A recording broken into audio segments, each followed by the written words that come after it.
Welcome everyone to CG's webinar, Tuesday the 13th of February, and we're close to number 400. We've got with us today Stephen Walsh and Bernard Lisowski. Lisowski, double is a V. They're going to talk to us about teaching excellence in higher education, policy making, and leadership. But before I introduce our presenters, let me take you through the webinar protocols.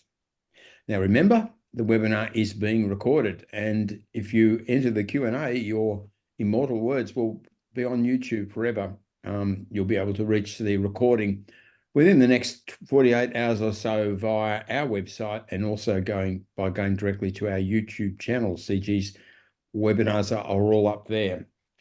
Now, during the webinar, keep yourself muted, and you don't have to have your camera on.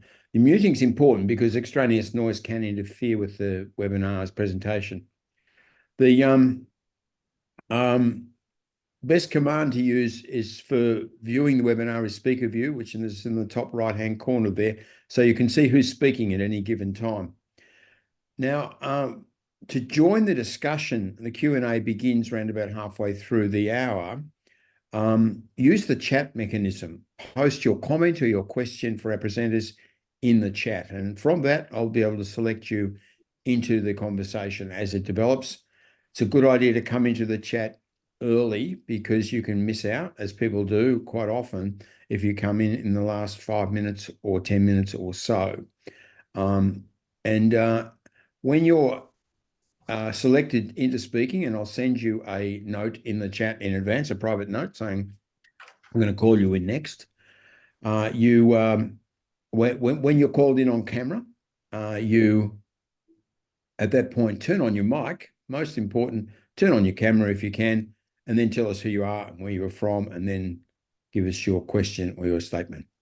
So to our presenters, they'll introduce their topic, so I won't say any more about that, but let me say a little bit about them. Stephen Walsh is an academic psychologist whose research focuses on the application of the social identity approach in real-world scenarios, and I think we'll hear more about that during this session. He's been a senior lecturer at MMU, which I guess is Manchester Metropolitan University, since 2016. And with him we have Bernard Lisowski. How do you say it, Bernard? It's Lisowski, W is a V. Good. Who was originally an economics lecturer at Liverpool John Moores University. He's currently mentoring academic staff at MMU in publishing, in academic publishing, which is a useful thing to do in the field of academic development and teaching and learning and higher education policy, culture and change. And I think that's a very useful service, Bernard. You could probably pick up some clients today. There's a lot of people trying to publish well. It's essential that we all get our voices heard and our work around. So let me pass over to you both at this point. And I guess, do we start with you, Stephen? Bernard's going to start. First. Bernard, the screen is now yours. Brilliant. Thank you very much. Hold on, I'll just put up our slides.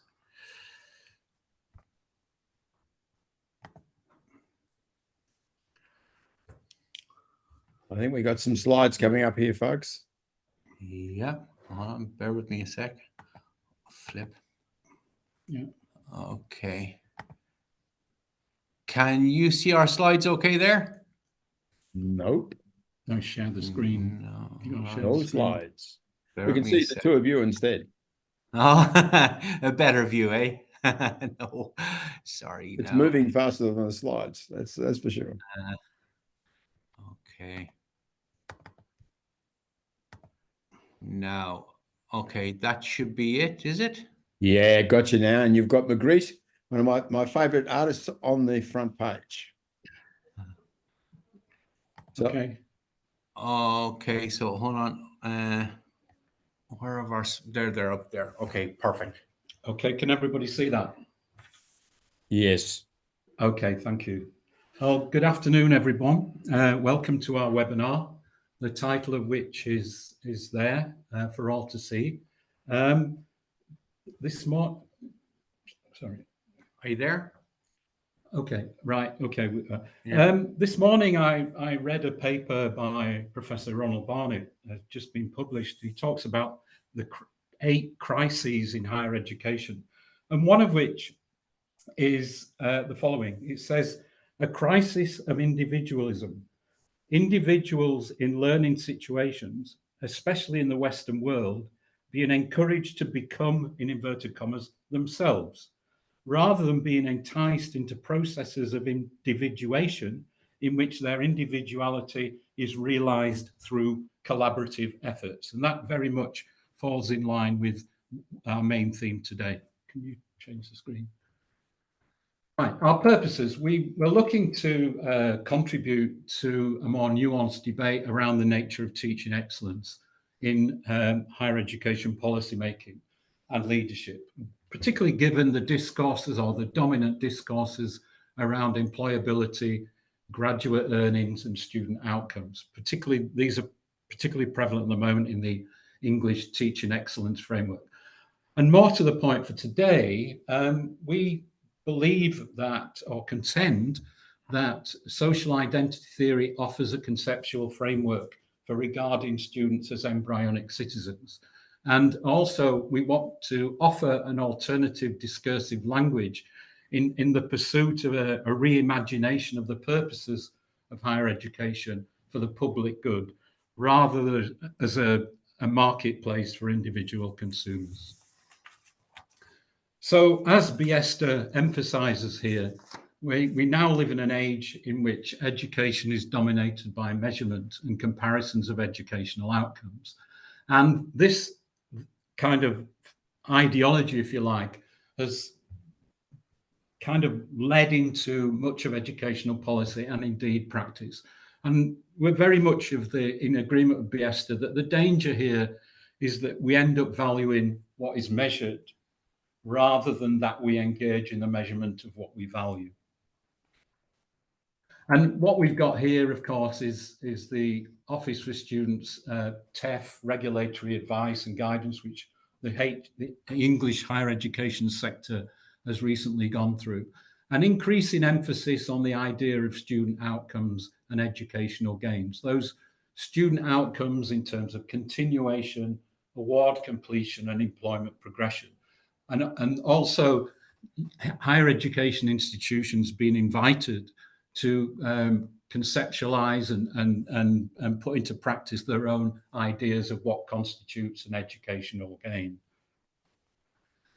So Simon in 2013 offered the idea that policy making is informed by a leading family of ideas that frame, articulate, and populate government, and the idea that these dominant ideas become institutionalized over time, and that there's a kind of to-ing and fro-ing of ideological belief. Let's put it that way. So, what are these kind of ideological kind of constituents?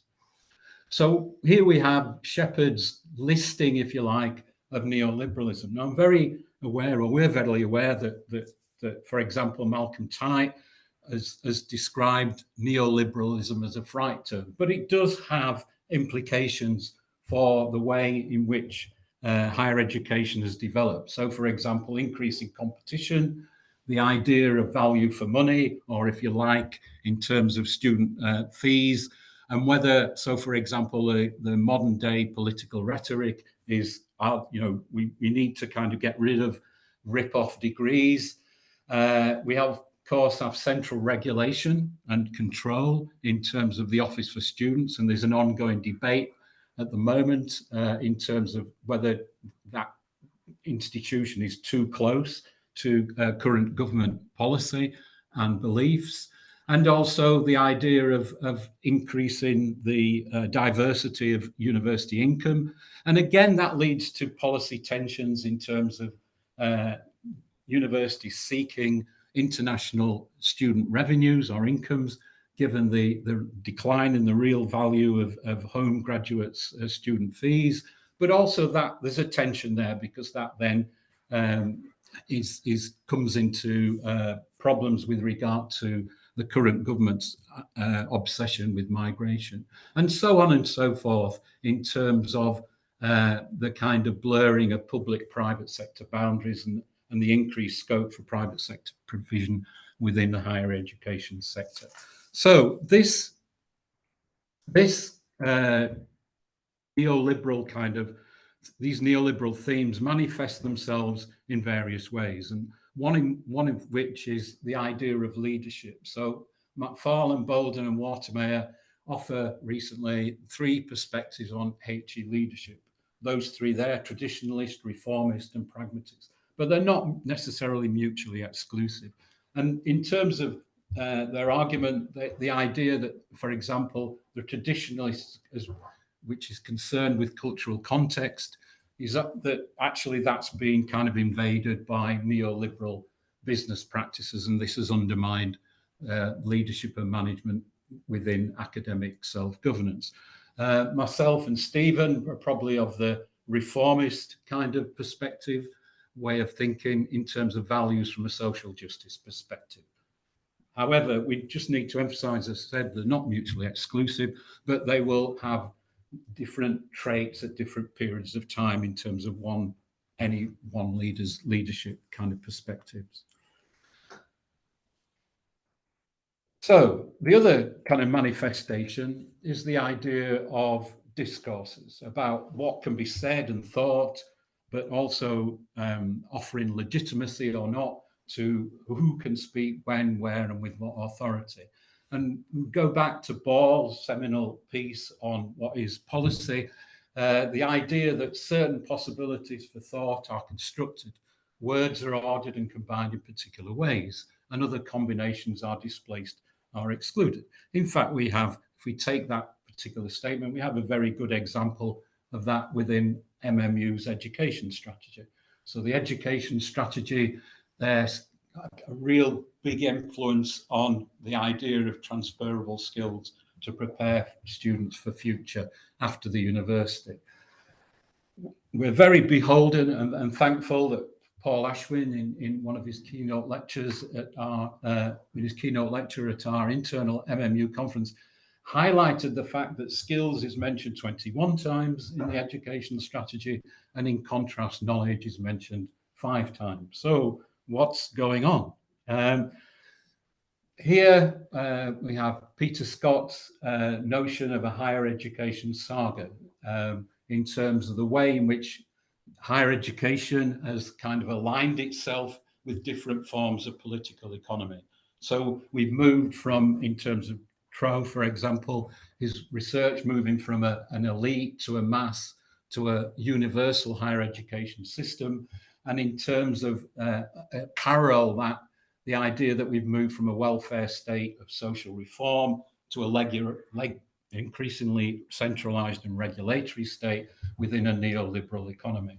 Now, underpinning this kind of shift in saga, with the OFS operating as what Scott refers to as a dirigiste regulator within a quasi-market, is an economic emphasis on developing human capital. Now, when I first came across human capital theory, similarly, Simon characterizes this approach in terms of modeling the student as an investor. In fact, I'm really taken by Professor Barnett's description in the paper I read this morning as discrete units of rational choice. And the idea that the graduate is viewed in extrinsic economic terms as a unit of human capital with market value, and the idea of higher education being directed in the production of employable graduates. And that's manifested itself in terms of TEF as the idea of not measuring teaching and learning of what is learned, but mostly being directed in terms of graduate earnings and student satisfaction service. Now, what human capital theory, when I first came across this when I was studying economics, I used it in a dissertation on the economics of the football transfer market. And it was great to see Simon's paper on the limitations of human capital theory. But the underlying rationale, of course, is that idea that education drives what economists call the marginal productivity of labor, and this increases earnings, and that value in investment is defined by lifetime earnings of educated labor.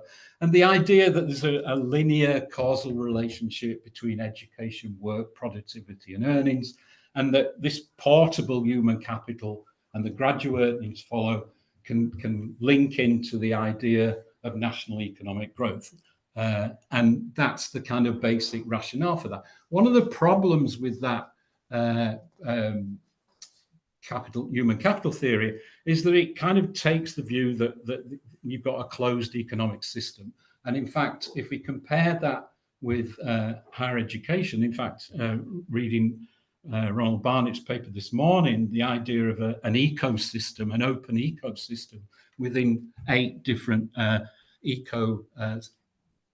constituents. So the idea within that is, for example, just to reiterate, in terms of the current neoliberal emphasis on employability, that graduates are productive or discrete units of rational choice, and that HE has been repositioned as a means to an end, i.e. worthwhile employment, rather than an end in itself in terms of intellectually well-rounded individuals. And Malcolm Type's recent review of the literature in this area came up with the research evidence, just for example, of those 3, that there's no general agreement on which employability skills are most important, and the other 2. So where are we up to? We've got, on the one hand, the idea that economic arguments now dominate our thinking about the purpose and nature of higher education.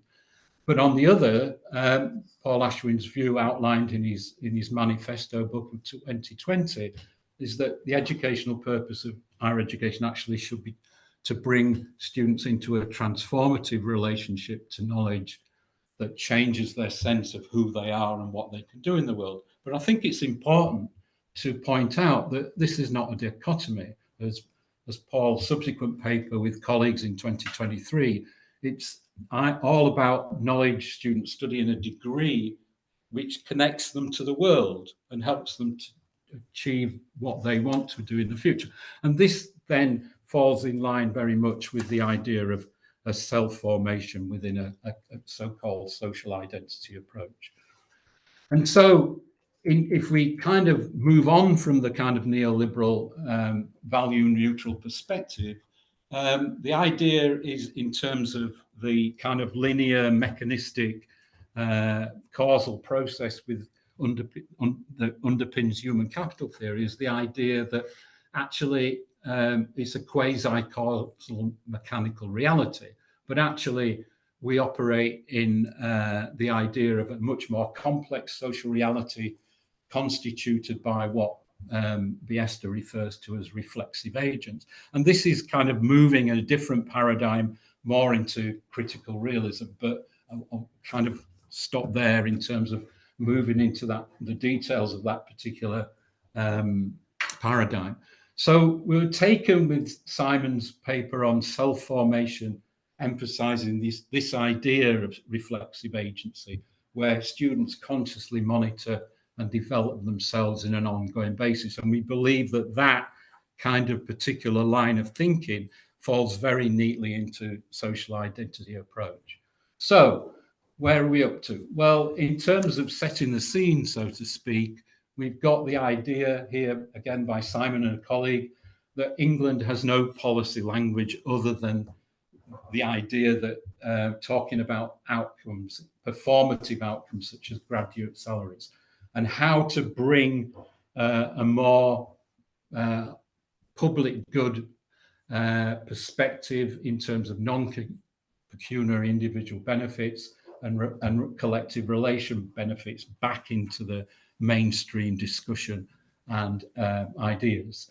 And the idea that we're offering, I suppose, today is that we need a discursive repositioning of HE as a commodity in terms of particularly allied to a realignment of HE purposes. And so we're kind of raising the question, and Stephen now going to articulate that, how might social identity theory offer a possible conceptual counter-narrative to human capital theory? Perfect. Thanks, Bernard. Stephen. Okay, so building on where we're at, who each of us are, it's a function of the groups that we belong to. It's a function of the groups that we belong to that have emotional and value significance for us. Context is always fundamental. In some contexts, economic self-interest will be to the fore, and that's okay. In other contexts, so will the proactive self-forming self. We don't think that ontologically these different selves are distinct things. What we think is the case is that in different contexts, different versions of us, different identities are salient. And that's a function of self-categorisation, and it's why leadership is important, because self is an intrinsically social and community context. Arguing from a social identity perspective, we think that self identity, it's at the heart of higher education. We agree with Simon. Education is all about self-formation. In educational psychology, a lot of you will probably be familiar with Vygotsky and his idea that what happens within people first happens between them. Haslam makes a very similar point from a social identity point of view. He talks about how analysis needs to begin with the group in the individual rather than the individual in the group. And he argues that education and learning, they're key to the endurance of group life. So who we are, our groups, higher education, it's fundamentally at the heart of it. Education, it's about change and transformation. Instructors, teachers, lecturers, the systems in which they are embedded. From a social identity perspective, we understand teachers, institutions, lecturers as embodying the identity-related developmental goals that students are striving to attain. Now, when I'm talking about social identity, the social identity approach, it's a meta-theory that incorporates social identity theory and self-categorisation theory. So Haslam, in a 2009 paper, he presents evidence based on a very robust academic literature that social identity determines how we appraise things, how we respond to them, how we behave, what our norms are, and even what our outcomes are. Now, social identity, it's often considered in terms of us versus them, but it's important to note that this is the start point of our analysis, not the end point of our analysis from a social identity point of view. So the social identities that underpin group behavior, they're psychological rather than sociological things because they reflect people's subjective beliefs, what things mean to them. So they're about emotional and value significance, beliefs and meanings, rather than objective demographic realities. Bernard and I are arguing that the social identity approach, it offers leaders tools and levers that can usefully be applied in the context of higher education. So social identity, the groups that we belong to that have emotional and value significance for us, they're the basis of how learners engage within structures and instructional systems. Social identity informs how this is done. We understand that identity, it's the basis through which learning is consolidated. It's the basis through which instructors and teachers and lecturers influence their students. So we learn from people with whom we share identity. I mean, I'm a psychologist. I can be effective in teaching psychology in a way that I couldn't if I walked into a physics classroom, for example. Identity is key. Social identity related ideology structure. So it's social identity. It sets the parameter of how we behave within our groups and how the groups we belong to interact with other groups. So social identity is key.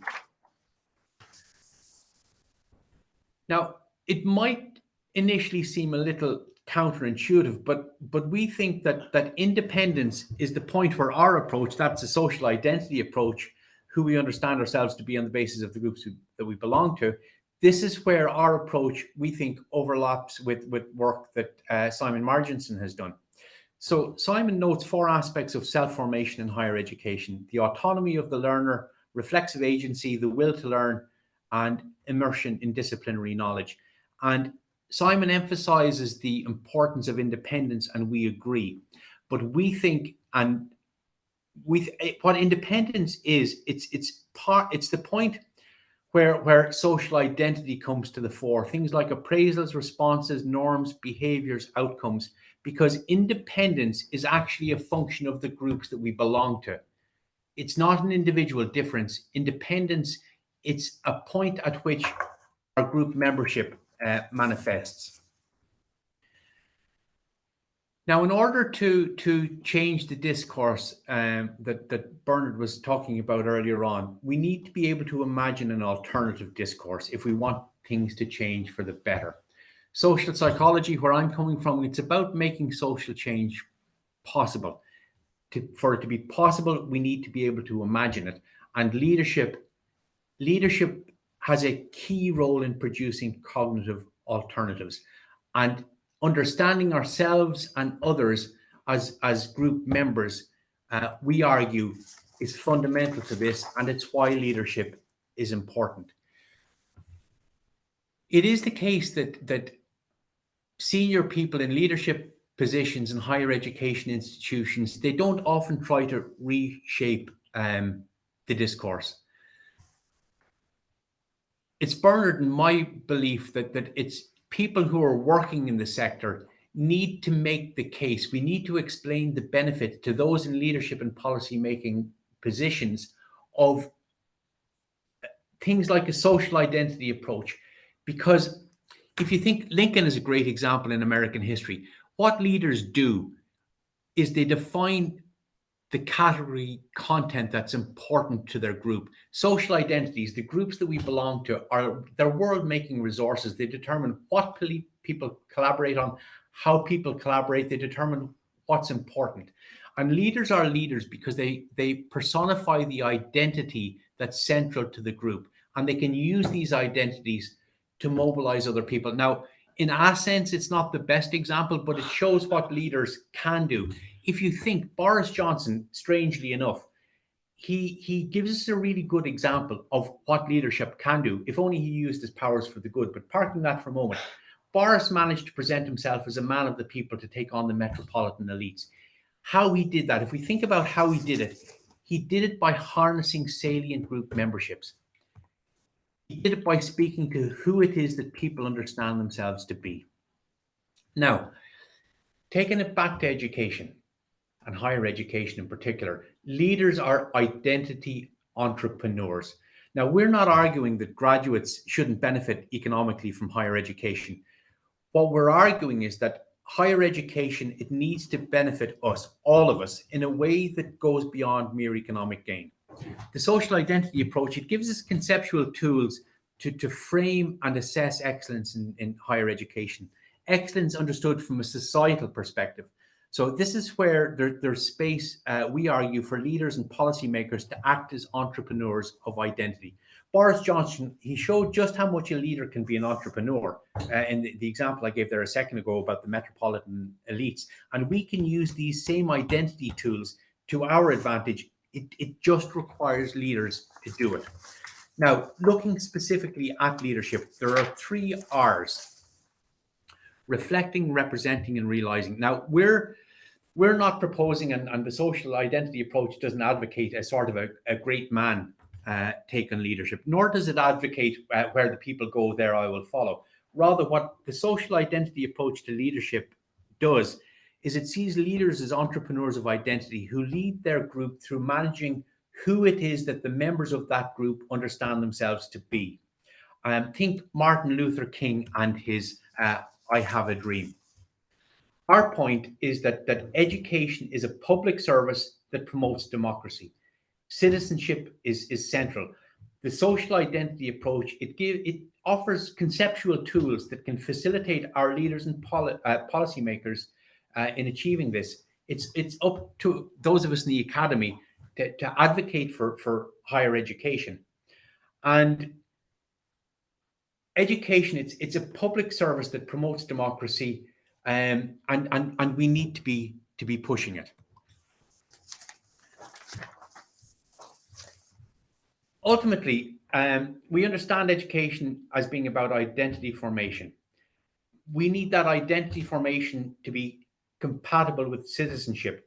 The ideas aren't new. I mean, ultimately, they go back to the Greeks. They're not radical either, but they do change the emphasis in contemporary higher education away from individual consumers and reorient us all, hopefully, to learning and teaching for transformation and public good, to citizenship.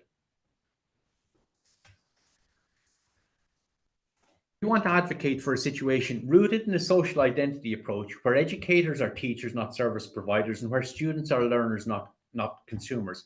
In our current environment, the mindset associated, to quote from the bottom of the slide there from Haslam, the mindset associated with consumer identity is intended to empower students. And even though that's the case, it may ultimately mean that it undermines their capacity to take ownership of their own education and learning. Again, this is how it ties up with the independence that Simon has talked about elsewhere. It fits neatly with the point about emphasizing the importance of independence and reflexivity. The project of self-making in society is intrinsic to social life. Self-formation in higher education, it's both an ideal to be achieved and a living practice. It's a function of the groups that we all belong to. So it's our intention that the work we've presented today, it's more principle and philosophical. We're trying to set out some groundwork for ourselves and others for both qualitative and quantitative research in this area. We wanted to join in this debate because we think it's important. It's critical in maintaining an open society. We were talking about politics earlier on today. This is important in the current zeitgeist. We think that the social identity approach as a theory of social change offers a way to deal with the task in hand. We think that immersion, as per Simon's work, plus social identity, plus citizenship, are measurable outcomes that can be harnessed to assess excellence. We think we have a cognitive alternative here to the mercantile consumerist discourse that presently dominates. And that's our message. It's important, and we want to join the debate, and we think that the social identity approach gives us some useful conceptual tools to do so. So, end of presentation. Thank you very much for your time so far.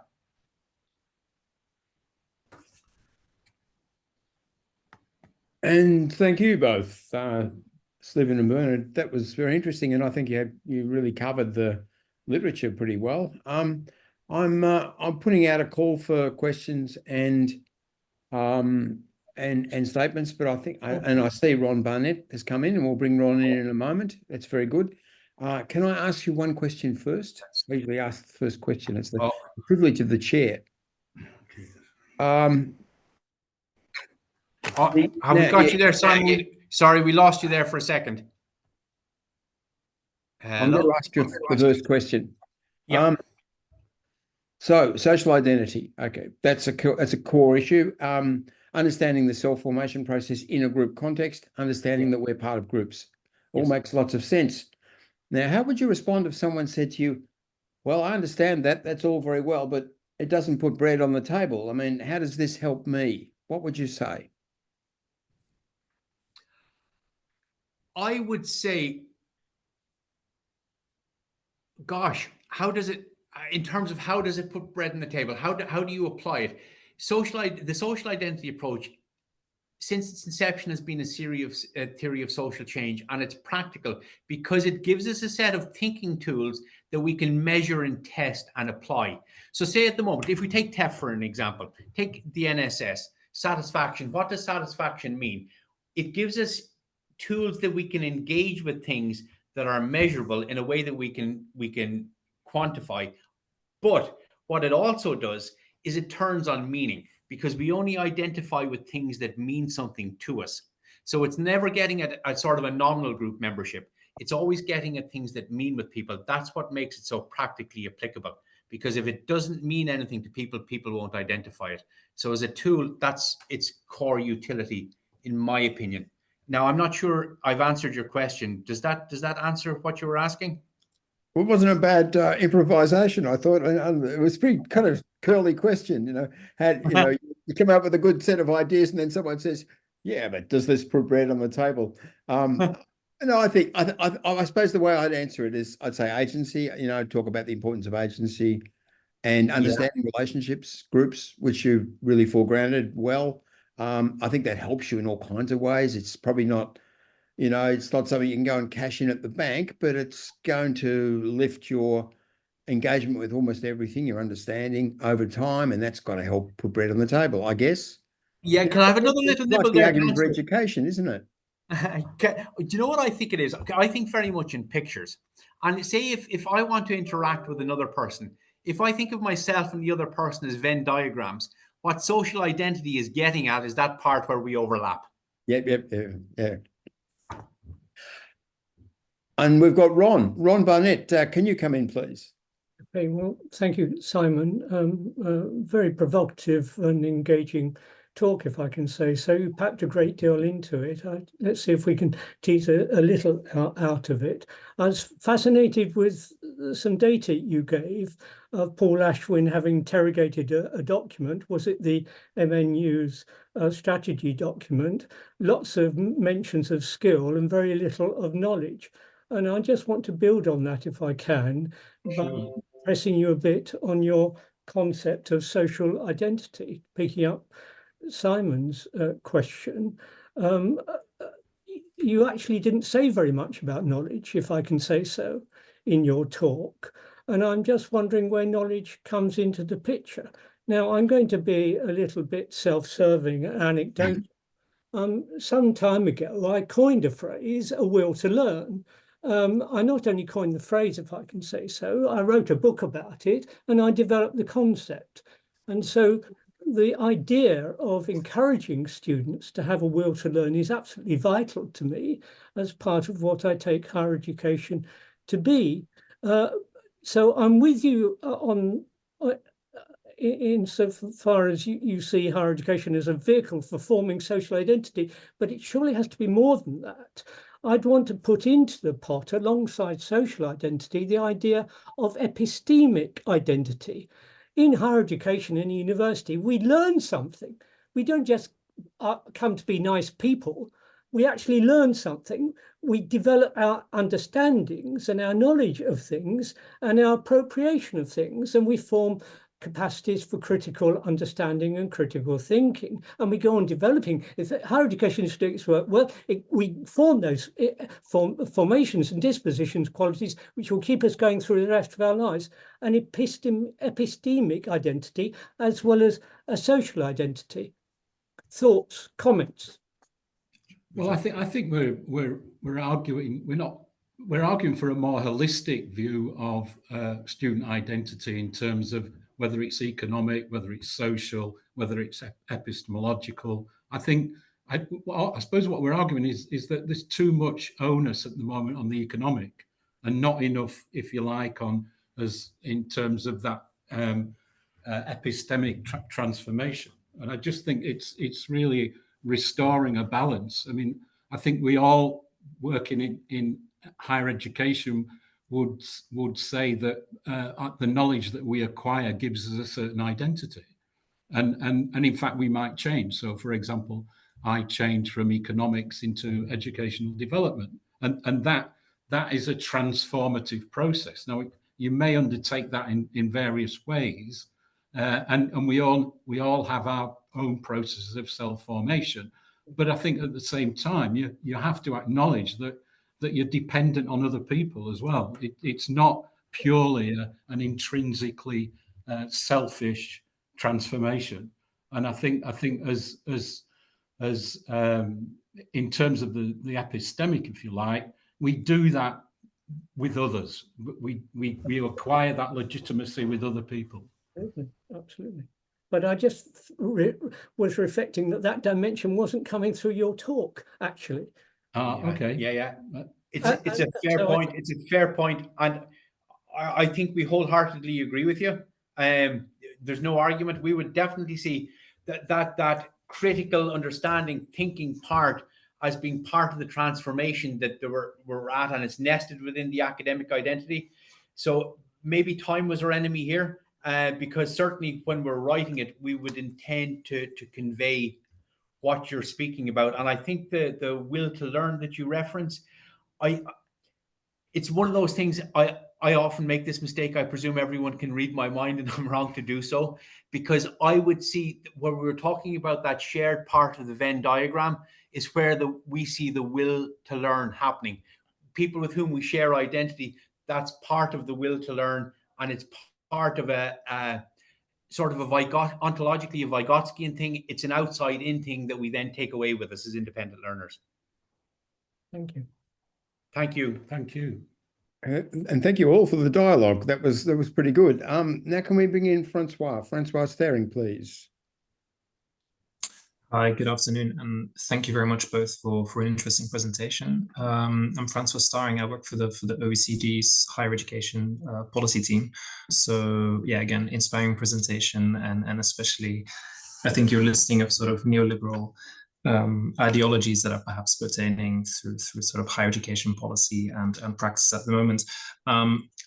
My question, I'm coming at it from, I suppose, work that we here in the OECD do quite often, which is to try and advise governments and higher education institutions on sort of, well, what they can do to really track and measure quality and student outcomes in higher education. So obviously we've got PISA in school education, where we're doing a lot of work at that level, but in higher education, I think, yeah. So what constitutes, if we're talking about good student outcomes? So I understand from your presentation, you're arguing for a broader concept of student outcomes or learning gain that goes beyond the economic, but also includes sort of a social and public good dimension. But if you were to advise governments or institutions on sort of 3 or 4 key indicators that sort of try to capture that more social dimension of learning gain, well, what would they be in terms of indicators, and what would be the underpinning evidence for that?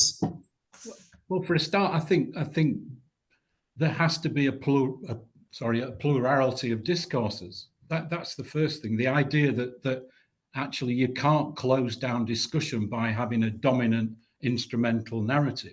So from my perspective, it's about having a degree of openness to what the value of education is, and a kind of philosophical underpinning to that, other than one that is primarily instrumentalized in a striving for, whether it's national or international, global economic growth.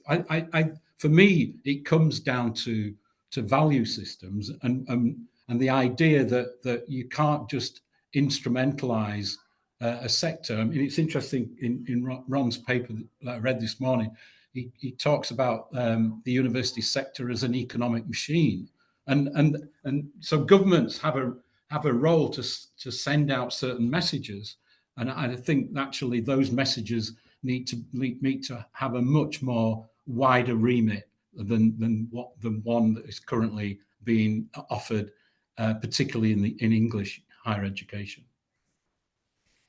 Yeah, it's a good question, Francois. Can I tell you what I think is missing at the moment that we need to capture?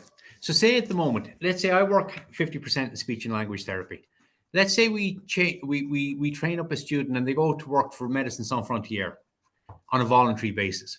Now, by our current metrics, they've failed because they're not earning very much money. So I think we need to understand outcomes in a way that, sure, money is important, and we're most definitely not arguing against graduate earnings. Definitely not. But it's got to be a little bit broader. So I think off the top of my head, things like immersion, efficacy, transformation, identity, they're things we could just tap into straight away. Now that's with very little thought. But I think we can tweak things. Sure, we get that metrics are important, but the metrics need to be a bit broader, hence things like transformation, efficacy, and so on.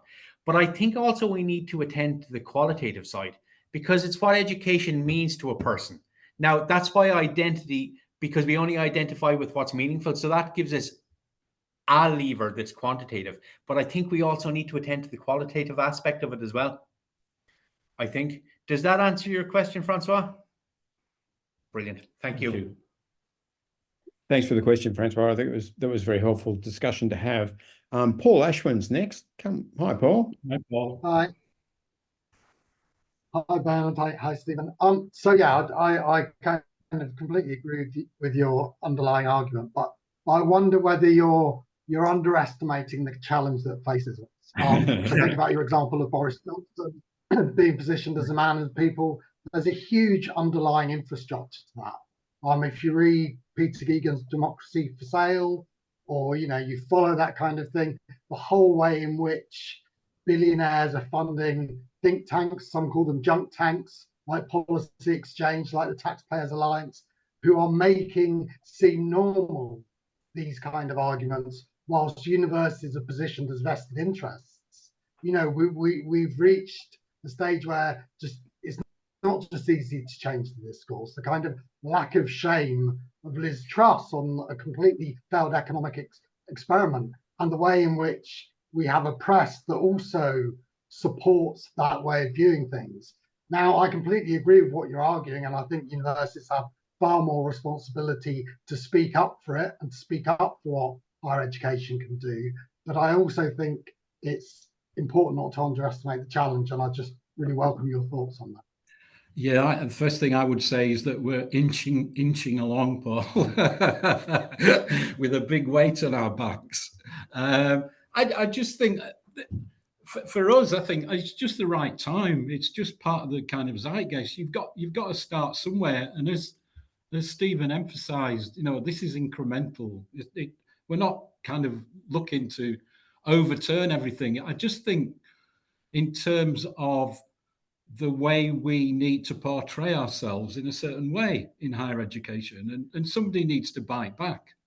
Yeah. And yeah, of course, there's the kind of global metaverse there above that's kind of, I don't know, for want of a better word, oppressive. But this is just a start point. But yeah, I think it's really important to point out the kind of gigantic nature of kind of engaging in such a kind of starting point, really, I suppose, from my perspective anyway. I'm sure Stephen's kind of happy with that. Yeah. Very big social change in very small bites.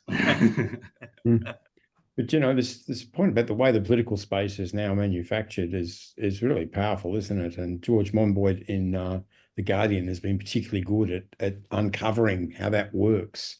And this is, how do we unwind this, and how do we restore a kind of bottom-up democracy? In that context, it's a tremendous challenge. At least we can still talk about it, which is something. I think it would be nice for vice chancellors to bite back a bit. I just don't. Yeah. I don't see it. I just don't see it happening. And yeah, they're positioned by that discourse, and obviously there is kind of positioned by metrics as anybody else. I think the worst thing is that it's now going down from the macro, the meso, to the micro in terms of individual members of staff increasingly being propositioned in terms of their metrics. So it has to be bottom up, but you've just got to start somewhere with it, because it's worked its way, if you like, down the implementation staircase, right down to the micro level. And there needs to be some bite back, I think. But acknowledging Paul's point about the gigantic nature of that. Yeah. Let's bring in Richard Davies now. Richard, please come in. Yeah, my question really follows on from Paul's, I think, which is whether or not HE is going to be able to get enough traction on this, and perhaps specifically in the case of why social identity approach that you're pursuing might give us that kind of political leverage. Because it seems to me that we all agree on the basic problem, and we all agree there are various ways in which we can conceptualize the solution. And my worry is that we argue over our conceptualizations of the solution rather than actually finding a solution that actually works in practice, which might be more of a Well, yes. I mean, we're very much, as Stephen said, we're very much at the kind of values, philosophical principles stage at the moment. I mean, in terms of, but I think that going back to Simon's thing about statement about ideas. Sorry, I'm kind of wanting to revisit it. Policy making is typically informed by a leading family of ideas that frame, articulate, and populate government, policy making, and practice. So I think it's the right place to start in terms of saying, well, actually, there are lots of different families of ideas, and we need to get those on the agenda. And obviously, at some point, that needs to become more practical, I think, in terms of how we articulate and also implement and offer a way forward in terms of a social identity approach. Yeah, I mean, we all think about the famous example of the Mont Pelerin Society and the way the new right was sort of grounded in a succession of seminars, people getting together over about 10 years. And then out of that came more practical manifestos, demands for policy change, all of that. And that was popularized relentlessly for 15 years. And then when the big turn in economic policy was on the agenda, they were ready and they slotted in. I mean, I suppose what's important about that is the long-term nature of it. But the other thing is that they did start outside the, I mean, they were, of course, had advantages. I mean, they were backed by rich backers. Some of them were in very strong positions in society, but they operated outside the mainstream in terms of the way they organised. They were organised independently of, they weren't on the radar much, they weren't in public much, but they did a lot of things under the radar, and they sort of came out strongly at the right time, I suppose, for them. So I suppose there might be something there in the need to sort of work away at, sort of developing alternatives, thinking about developing the critique and developing alternatives. And when perhaps we can't jump in and as activists solve everything quickly. And we do need to do that sort of long, patient rethinking of everything as part of the process. But then, there are so many problems now that we do want to get engaged in them, don't we? I mean, there's some pretty pressing things happening now, and they need quick solutions, some of them. So that's always going to take our energy too. But I mean, it seems to me that the state of the world is such that and the state of neoliberalized higher education and education policy and public sector in general is such that it requires quite a radical transformation now. It's not a matter of going back to something that was better before. Yeah. We really have to create something new now. And that's going to take a lot of work. Yeah. Look, I should bring in Johnny Rich. If he's still there, Johnny, are you there? Yeah, I'm here. Thanks very much. I might be about to reframe Simon's original question about the what's in it for me. And it's also very possible that I'm completely brainwashed by neoliberalism, despite being a liberal lefty myself. But the social, a risk of the social identity approach seems to me that if I'm somebody who identifies as being from a group that has not traditionally gone into higher education, then what's in it for me? What convinces me to think that actually this is worth it? Because if I'm being told that the benefits are not purely personal, or in fact not even personal, it is an end in itself, and it is for the wider public good that higher education exists, why do I take on the sacrifice of time, effort, cost, given the fee structure in England at least? Why do I take on all of that if I identify myself as the sort of person whose people like me don't go to university? People like me don't do higher education. We go and get a job, and we go to the University of Life. Or am I completely misunderstanding the social identity? Yeah, because both Bernard and I are on board with you, I'd say, because I think I hesitate to speak for Bernard, but I think I'm fair in that both he and I would think of ourselves as people like us didn't go to university. Certainly I was in my mid-30s and I got redundancy, which is what allowed me to go to university. And I really feel like I've got skin in this game because university opened doors to me. The transformation that Paul Ashman talks about, I've got it. I've benefited from it. And so we're most definitely not arguing that the financial side be left behind. We're arguing that it's much, much, much more than that.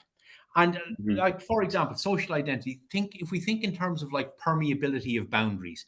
So the reason that I thought university wasn't for me was that people like me didn't go to university until I did. Now I can see my kids think, sure, any old dope can go to university because dad's done it. Do you know what I mean? So that's things move on because it transforms not only what your life is like, it transforms what your kids' life is like, what their life is like. So the transformation offered by university, it's profound. It cuts across many levels. And we would be naive to say that money isn't part of it. Of course it is. And we're not disregarding it, but we're arguing for much more than that. So can I just come back, if I may? Is what you're saying that actually one of the benefits of higher education for the individual is the ability to escape identities and not be hidebound by them? Sure. Yeah. Gain It agency, makes you basically. efficacious in a sense. So if you think about it in very social identity terms, people will behave, if boundaries are impermeable, they'll behave one way. If boundaries are permeable, you'll look for a strategy of individual mobility. So what we're trying to do is make the boundary into university permeable so as people can get into university and transform themselves and how they see themselves in the world. That's what it's about. So it's a strategy of individual mobility, but the individual is always in a group context. Thanks. Does that answer? Yeah. Thanks, Johnny, and thank you both. Let's bring in Ben Chakhan Samefet for the next question, and he'll also be joined by Josh Patel. We'll have two questions, one after the other, ask you to respond, and that'll be the end of the webinar. So, okay. Ben Chakhan, are you there, please? Well, Ben Chakhan is still in the meeting because I just sent a message. If we can bring in Josh first. Josh Patel, are you there? Yeah, thanks, Simon. And thanks, guys, for a really, really interesting talk. I'll try and be really quickly about this, but I wonder whether or not there's a danger here of over-dichotomizing between this sort of the novel sort of citizenship formation that you're trying to put forwards and neoliberal models of citizenship, if we can call it that. I think particularly, for example, in terms of human capital theory, for example, in some ways that is portrayed, it's very much as about understanding the resources that one has under their disposal in order to allow them to make best decisions about how to develop that further, to generate return on investment, which is not as different from human flourishing as we might first see. So I think I just wondered how do you, is there a risk of reverting back into those identities too easily, and how do you sustain this as a different identity? Thank you. I would think of those as nested identities, not contradictory identities. So who we are is a function of context, how we understand ourselves is a function of context, and one can both be a citizen and an economic agent. They're not mutually exclusive. Do you want to add anything to Josh's answer? No, that's fine. Thank you. Now, Ben Chakhan has not come back, but he's still in the meeting, and his question was interesting question, maybe because it's kind of open-ended. Who are the key stakeholders here, and what are their roles to make this happen? Wow. And I think answering that will bring us to the end of the webinar. Okay. Could bring us to the end of the next webinar. Stakeholders in terms of what? Sorry, it seems quite general, and I'm not quite sure what it's referring to. Sorry. I guess, yeah, what I took from that was whose interests are at stake here. all our interests, I would say. Yes. I mean, you know, it's about collective welfare, and I wouldn't want to kind of itemize it into, you know, the idea. There is obviously an ongoing debate about the nature of the public good and what that actually means. But I think that's